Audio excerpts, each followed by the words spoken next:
Sneakers and Cleats, the podcast. Welcome back to the Sneakers and Cleats podcast. It is three well-postured men talking about sports for the next 45 minutes. I am sitting erect. Okay. Oh, Whoa. I think I'm sitting too close. So I think that's a new record. 30 seconds in, we're already off the rails. July 18th, this is episode 117. Remember, download, rate, review, subscribe, use a 5-star rating, tell a friend, tell an enemy. Matt Roy, Don Harris, Chuck Miketinac. Yesterday was the worst day on the sports calendar. I will always contest that because it was the day after the All-Star game, which means nothing's happening. No basketball, no football, no hockey, no baseball. We had basketball. There was women's basketball, so that's important. Summer League. That doesn't count. Women's basketball counts more than Summer League. Yes, because it's actually going towards win-loss record. Caitlin Clark set the WNBA assist record last night. Okay. wait, did you say that women's basketball counts more than summer league? Yeah. Okay, I just wanted because they're in the I wanted regular. to mark that. I wanted to get the time. I wanted to to put the time code down. any regular season counts more than summer league does. Any regular season. What? Okay. What? I don't think that's a hot take here. It's a Gen X thing. I guess. First of all, I'm a millennial. Whatever. I'm not part of the Gen Z. Whatever. Anyway, I better be quiet. we got. I will be canceled if I said what's true. Anyway, we have I saw. Never mind. I'll talk to you about that later. Don't tell ESPN and Bronny that women's basketball is more important than Bronny scoring 6 points in a game. I'm trying to go. It gets the headline. I'm trying to go as long as possible without talking about Bronny on this podcast. So we finally got a price tag on a Lauri Markkanen trade. We now know that it's going to take the heaven, the earth, the moon, and the stars to get Lauri Markkanen out of the Utah Jazz. So we'll talk about what that would look like in a Spurs trade if they had decided to pull the trigger. And also we'll get into they re-signed Charles Bassey and Mamu. I'm not going to try and pronounce the rest of his name because I'll get it wrong. I already pronounced Sohan wrong, so I'm not going to try that. So are they done making moves? Or are they going to try for Markkanen? What's the ceiling of this current team? We'll talk about all that today. Plus, Don's favorite subject, ESPN's Top 100 was released today. Top 100 athletes of the 2000s. One of our near and dear, Tim Duncan, rated in the top 20. Is that too high, too low? 100% scientifically. Just right. We'll talk about that. Plus, Chuck was at the All-Star Week on Monday. Got some fun stuff from the guys up there. So we'll talk to Chuck a little bit about that. But first, we start with trivia. You weren't here on Monday. We are done with the number game because we completed all the numbers. Okay. So now we're going to trivia. Oh, geez. Here's another good thing I'm good at. This one you'll get. Also, Chuck, do you know you have your headphones that are under your neck? I do, because I noticed that I can not hear you guys speaking. Well, not everybody's hooked up to my headphones. Oh, okay. Just leave it at that. All right, deal. So, anyway. Technical issues. plus, I don't want to mess up my hair. Great hair. Anyway, so this is our trivia question. We're going to ask the trivia question now. We'll go through a segment. We'll answer the trivia question. I think I made it a little too easy today. Which Dallas Cowboy player was the first player and the only player in NFL history to be named the Super Bowl MVP from a losing team? Give everyone a second to think about it. Everyone at home, chime in. It's too easy. I think it's a little easy. Mondays was a little harder, so we'll go with that. But anyway, that's the question. The only player in NFL history to be the Super Bowl MVP on a losing team. So answer that here in a little bit. But first, we'll get to the Lauri Markkanen stuff. So wait, hold on. Yes. Last week, when you asked the trivia question, then we waited forever to answer. Monday. God, whenever that was. God, it seems like a month ago. I was getting texts from people that said, I thought you knew the answer.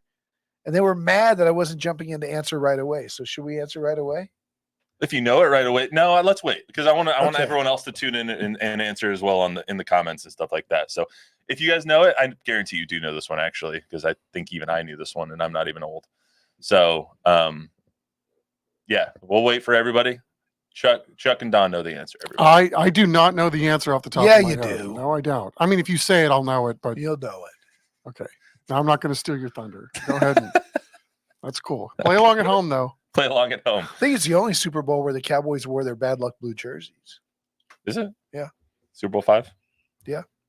All right. A little hint for you. Anyway, we know what it will take to get Markkanen out of Utah now.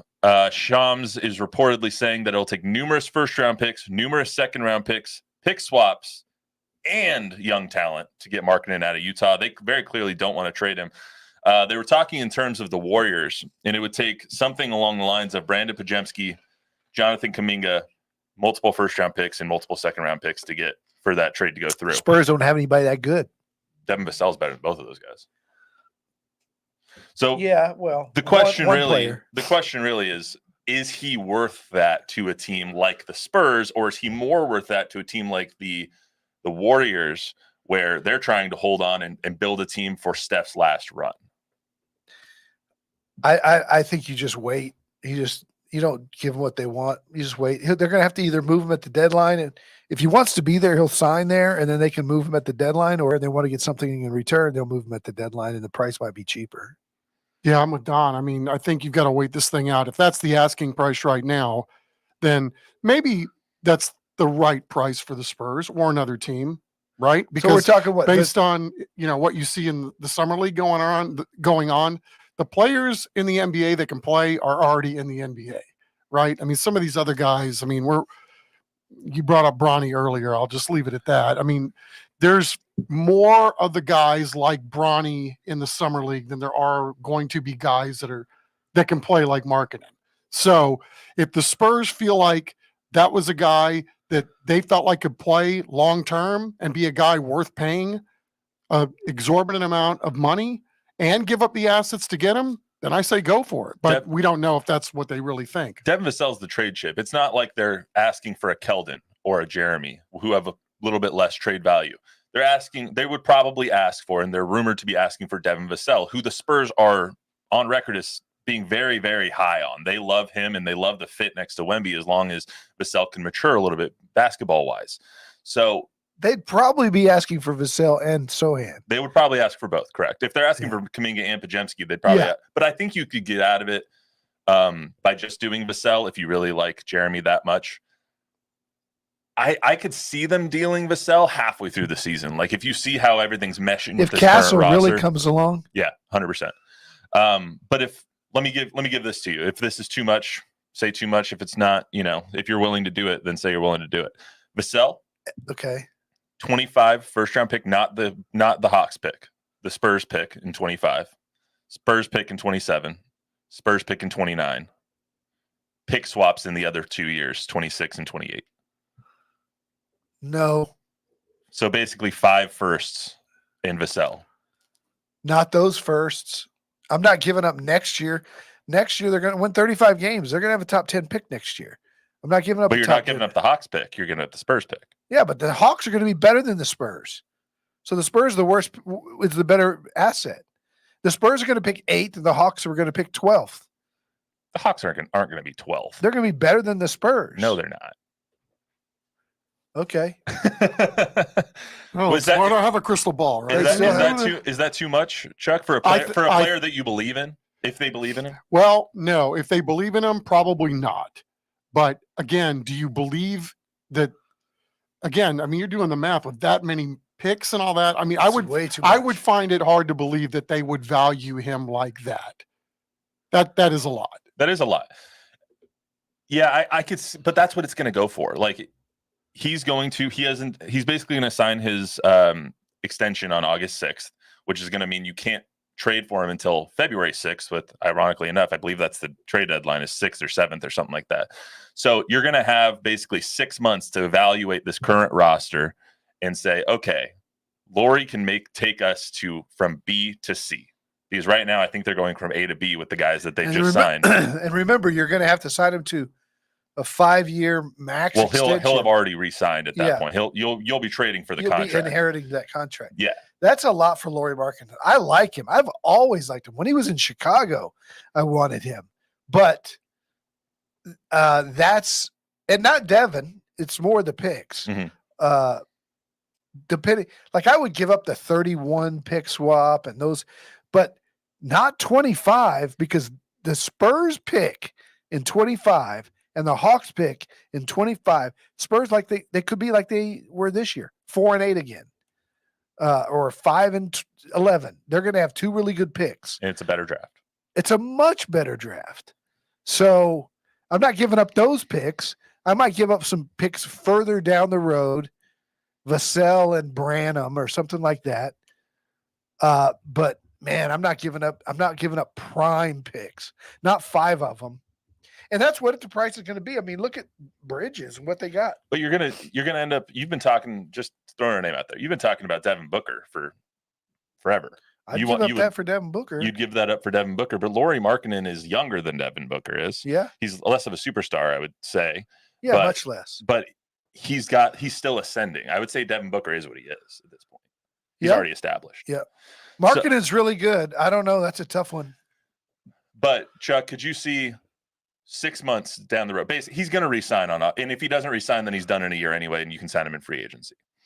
So let's just assume that Lauri Markkanen, and this is the general consensus around the league so far, is that Lauri Markkanen is going to sign on August 6th. He's going to have 6 months with the Jazz, and then they're going to evaluate his trade value on February 6th.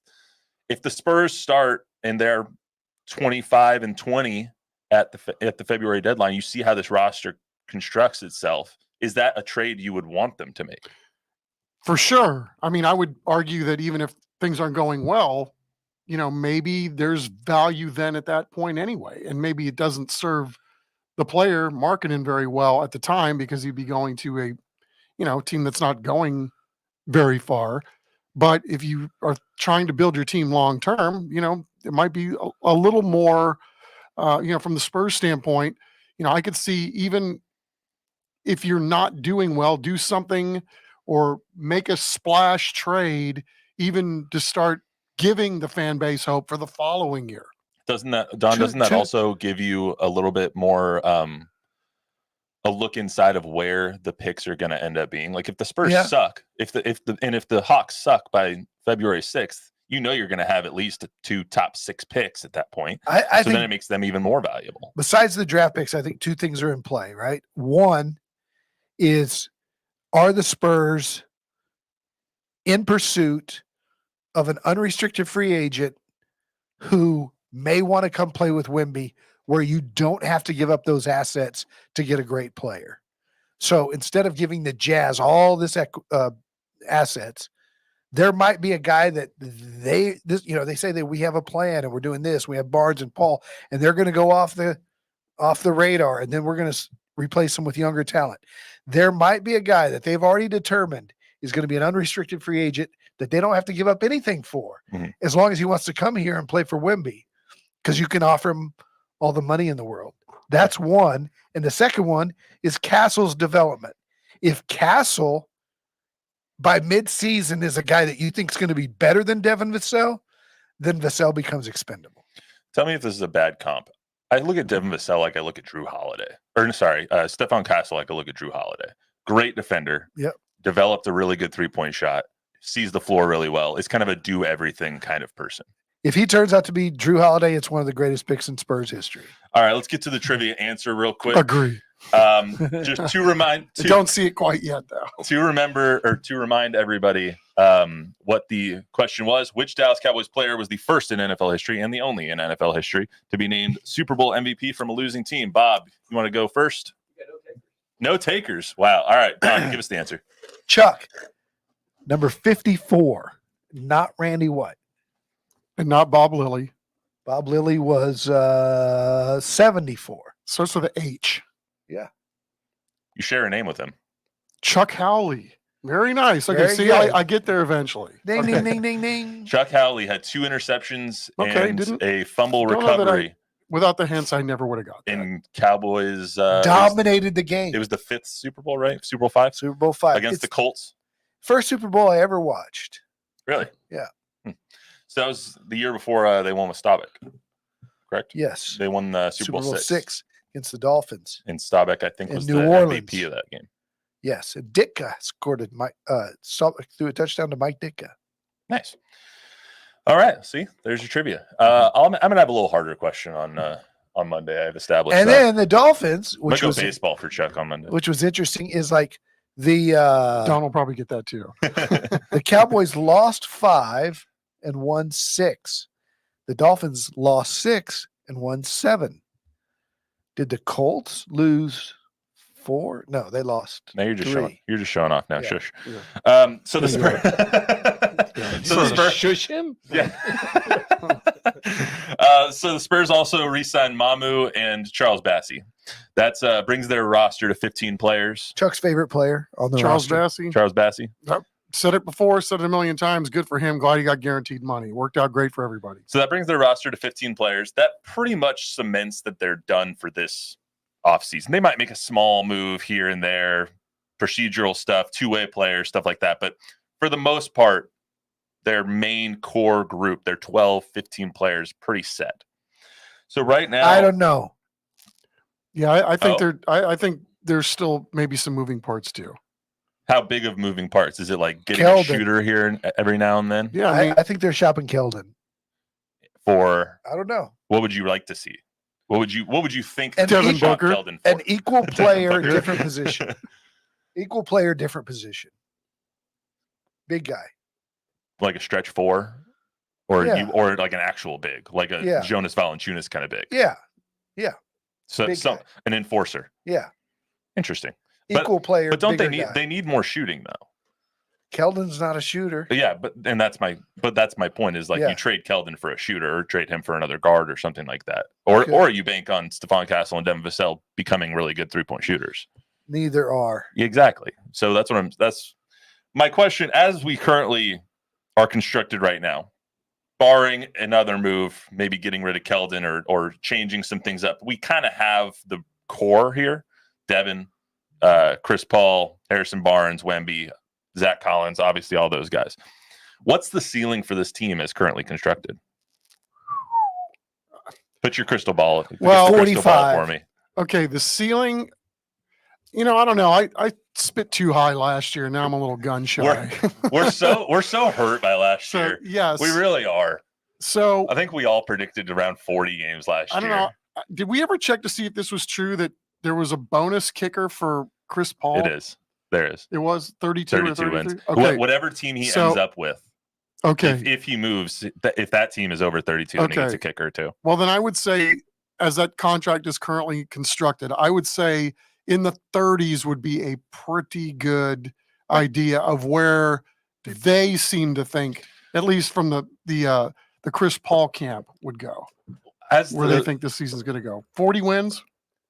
I think if you look at how the roster kind of transformed this offseason or is continuing to transform this offseason, they needed 3 things when they came into it. Veteran leadership, which they got.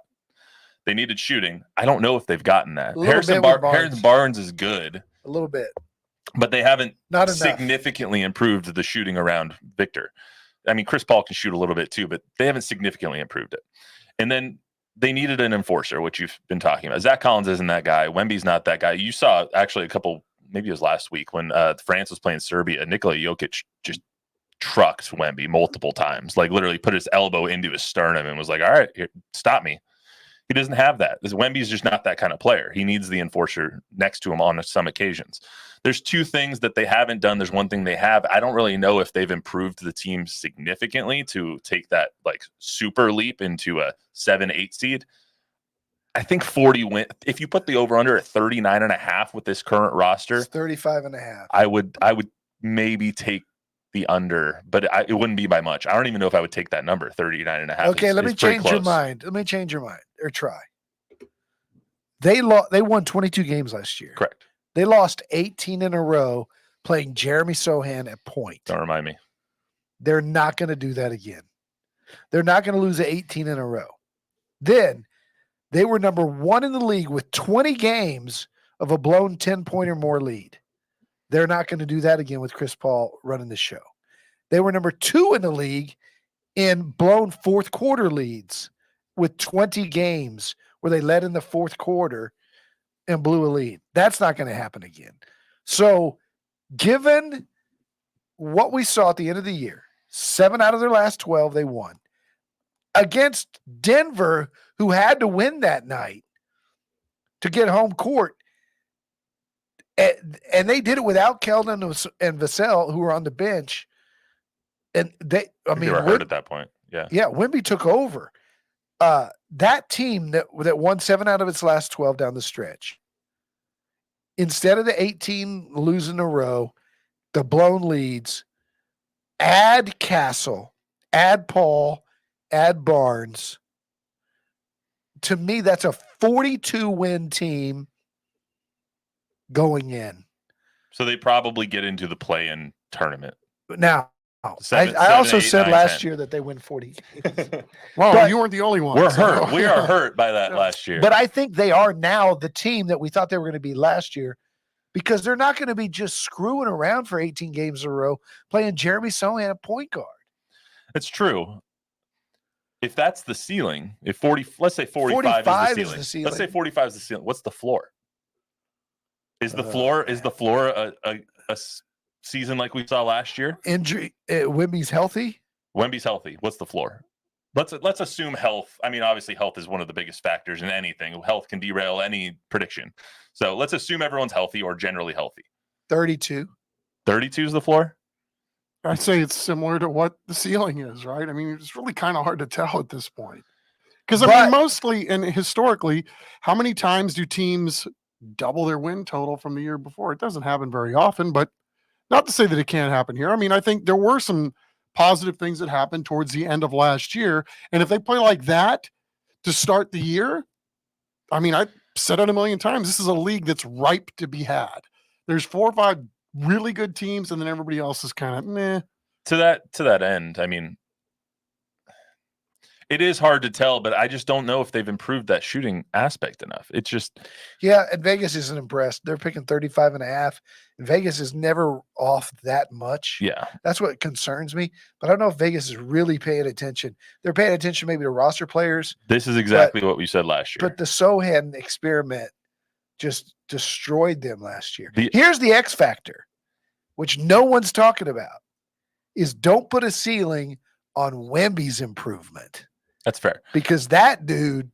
The over-under last year was 29.5, and we all sat, not right here, but in these seats upstairs, saying that it was way too low, markedly too low, that they would win 40 games with Wemby at the helm, and that we would see drastic improvement from Devin and Jeremy and all these guys. Sure enough, they crapped out. We knew our predictions were dead by Christmas. 2 things happened. Pop decided to just watch for a month and see where Wemby wanted to play. 2 months, watch where Wemby wanted to play. Then they moved him to where he could be successful. And then they sat back and watched Jeremy just go into the clown car.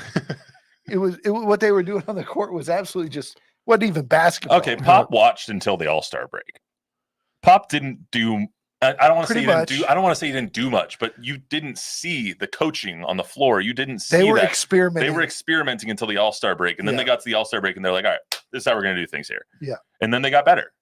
So I don't know. You did remember all those things that were written on the board too? Yeah.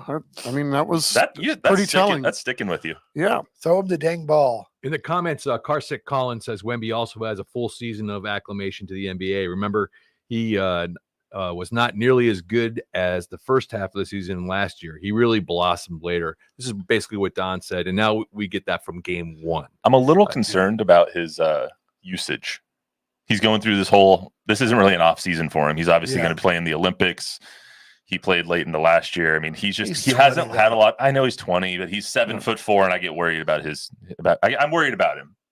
Hey, one other comment. He's 20. From Valis 14. I remember those days. Yes. He says, why is everyone on the show such a Vassell hater? I'm not a Vassell hater. I like Devin Vassell. I think he's really talented offensively, and he's a good defender too.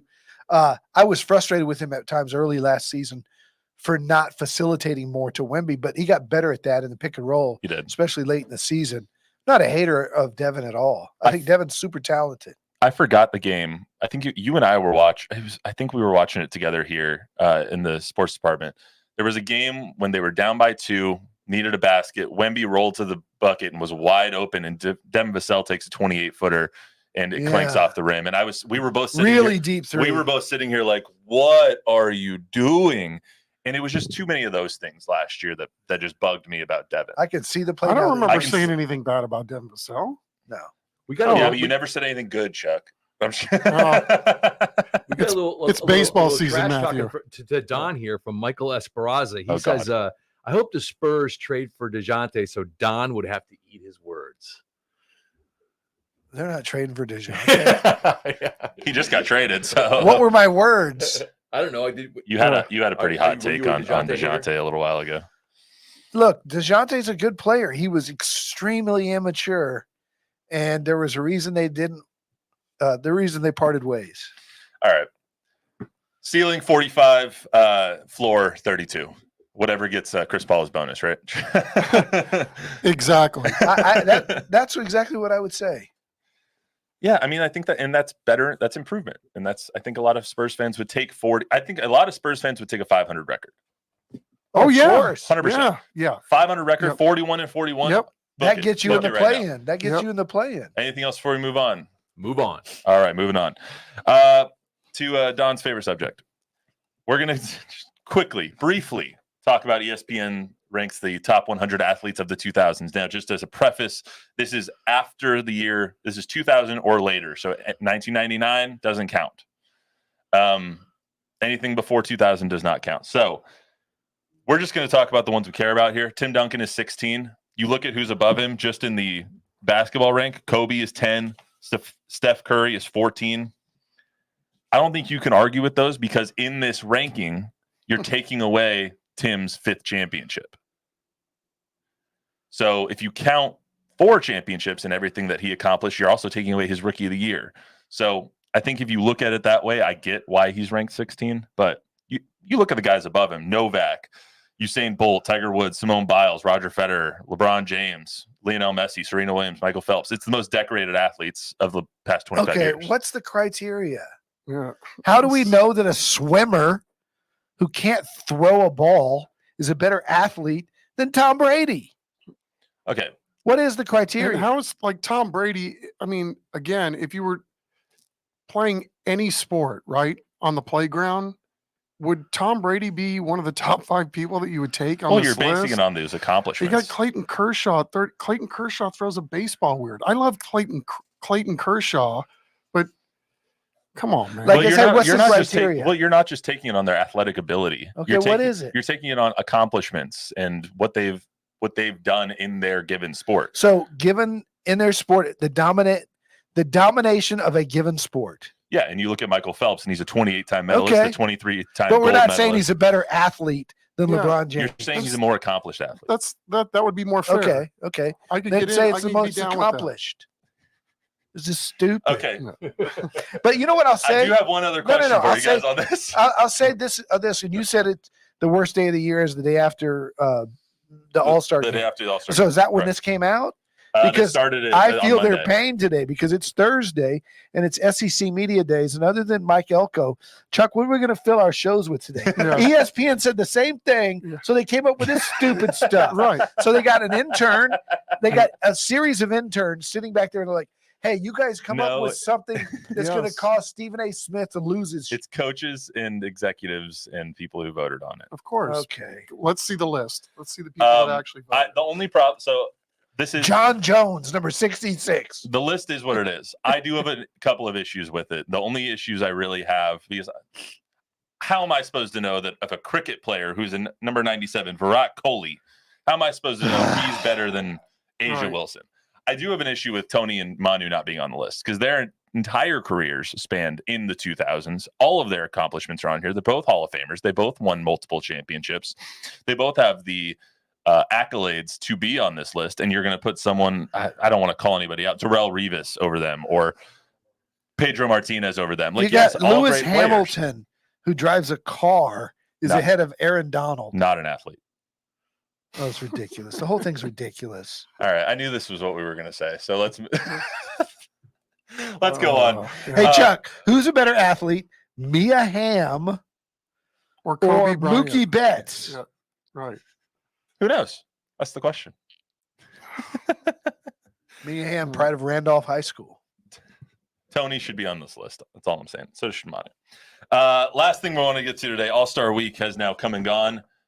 Chuck was part of the sights and sounds of the All-Star festivities. You were there Monday, right? Mhm. Just Monday. So you were kind of like kid in a candy store. I would like to, before we get your Nobody loves baseball more than Chuck. That's very true. except for maybe Hembo on Greeny, but that's besides the point. I would like to get to quickly the worst part of our entire week, really quick, before we get to the package that you put together last night. Luis, take it away. That our flag was still there. Cover your ears. For the land of the free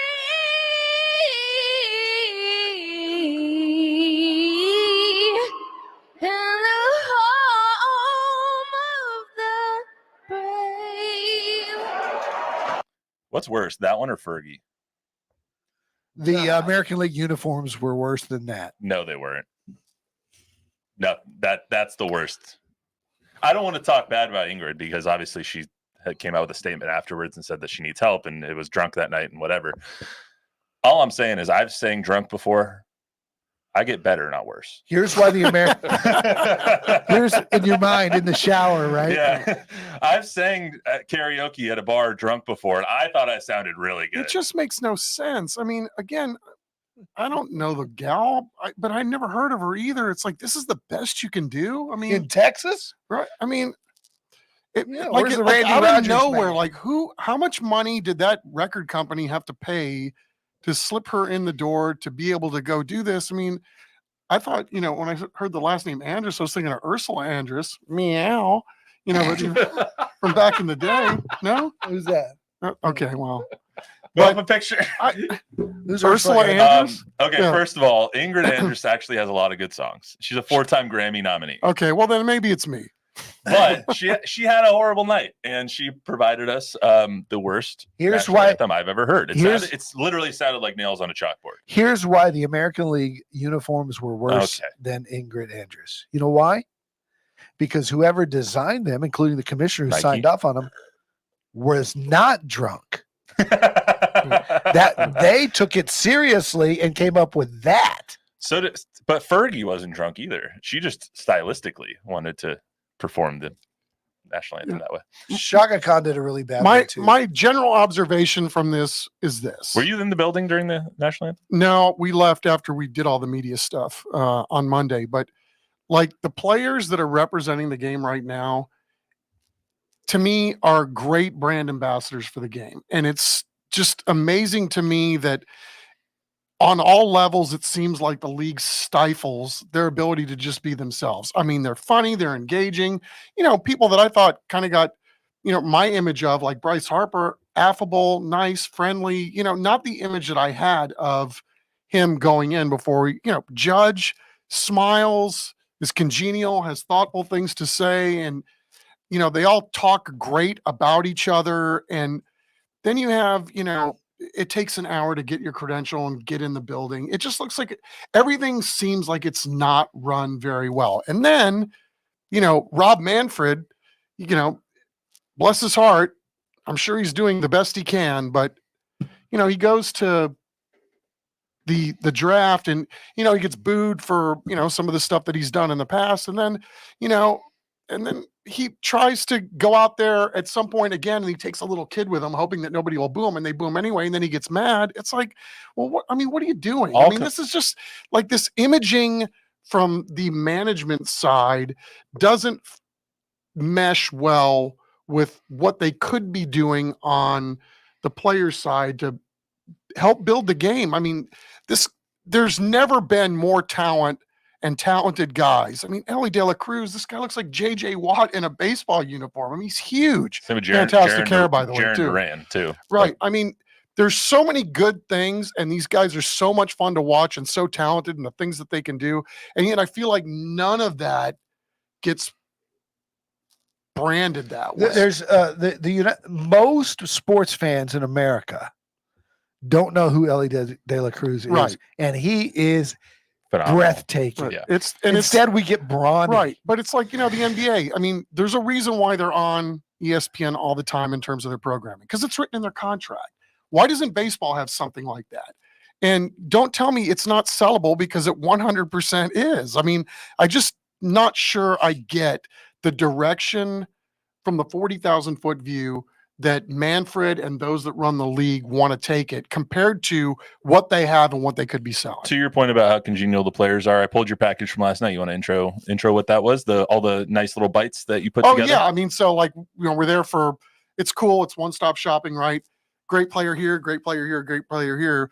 You get 40 minutes with each league to talk to the stars, Astros notwithstanding, because nobody was there from the Astros, which is weird, but yeah. And this is what we got. Some of it.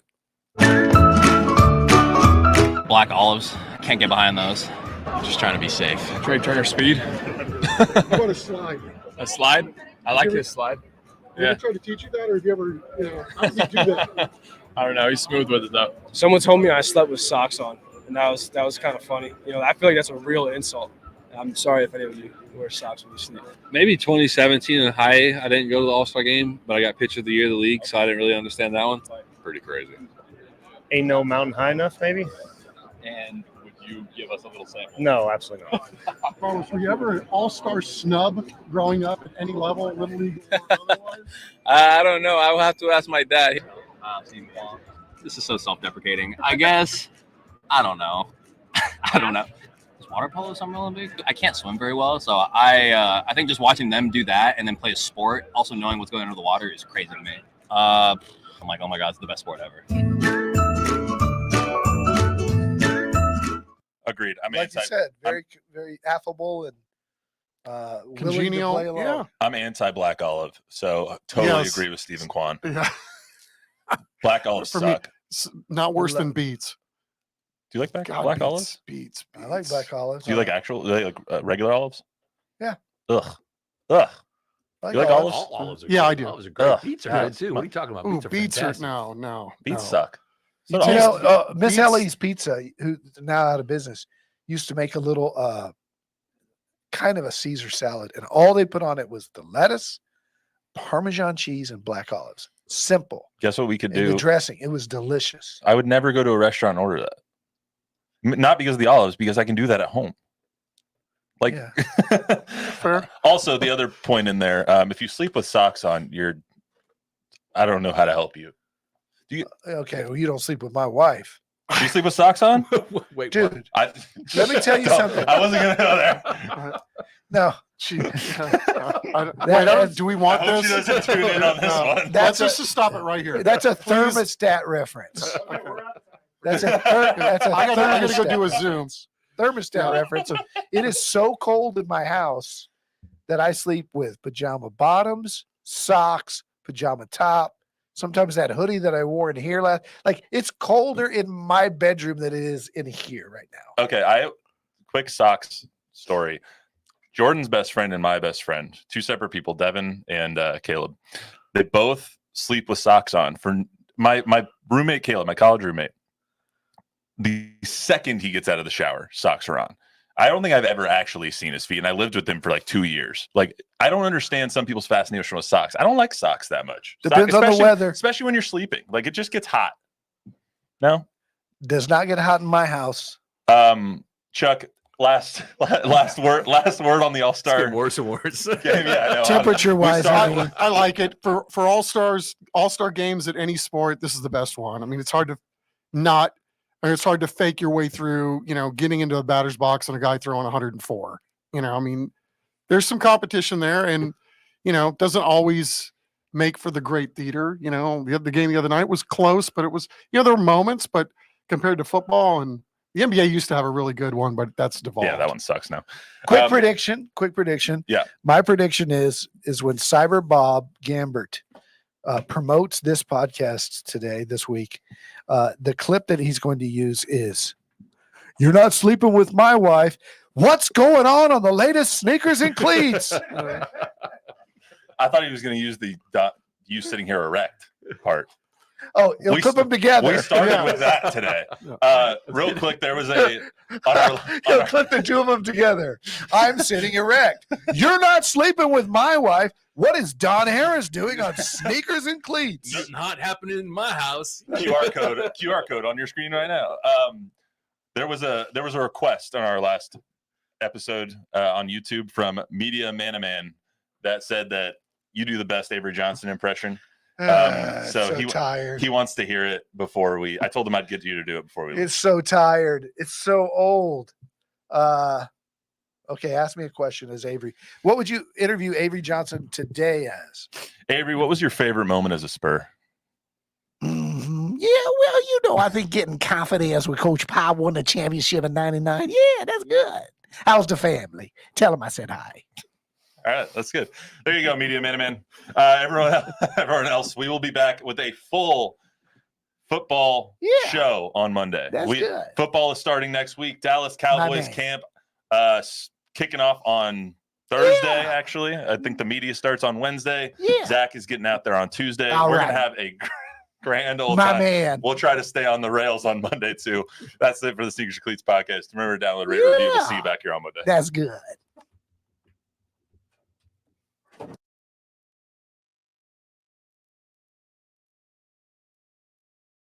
Hey, Joe, what are we going to film these shows with?